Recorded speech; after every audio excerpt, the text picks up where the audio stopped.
This is a really important pillar of our recently announced 6-point plan in relation to player welfare and the strategy we have around making the game safer for players at all levels. Contact in training obviously is a really important part of the overall contact load, and working closely with players and coaches across the game, developing these guidelines is a really important step forward. So a key pillar of the plan, and showing our commitment particularly to engaging players and coaches and experts throughout the game.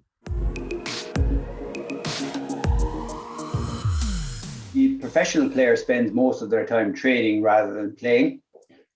Across a season, roughly 35% of injuries occur in the training setting.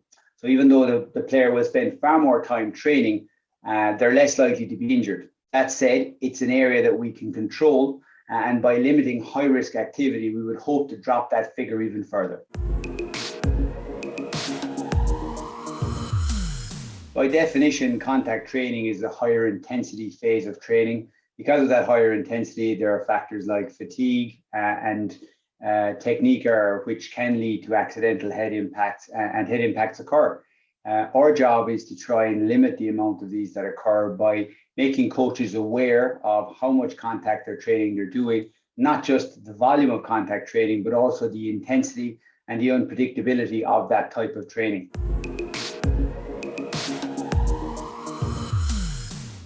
We want to try to make sure that that's balanced so that we don't get an increased risk of injury, and at the same time we get that best preparation for match performance, so that we have well-conditioned athletes who go into games, but not athletes that don't have recovery time, therefore are more susceptible to injury. Plus their enjoyment of the game starts to drop off. So it's trying to get that fine balance, and contact is part of that preparation load that we've really focused on with these particular guidelines. The idea is that we minimise contact during a working week to 15 minutes full contact in the week. Control contact would be 40 minutes. So where we would call it like shoulder on or managed contact will be a maximum of 40 minutes. And then obviously there's an element of forwards unit work, scrums and line-out drive and defence, etc. That will be a further 30 minutes on top of that. So what we're trying to do is give people, both coaches and players, guidelines of what is the recommended levels of contact during any week. So we don't get, the extreme examples of coaches and teams doing loads of contact on a Tuesday or on a Thursday, which is more than double sometimes that is required, and we end up compromising players with injury and unavailability for games at the weekend.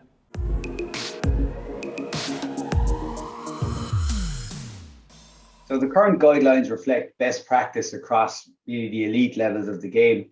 We would hope these will be particularly helpful for lower levels of the game where there may be less levels of experience and perhaps expertise.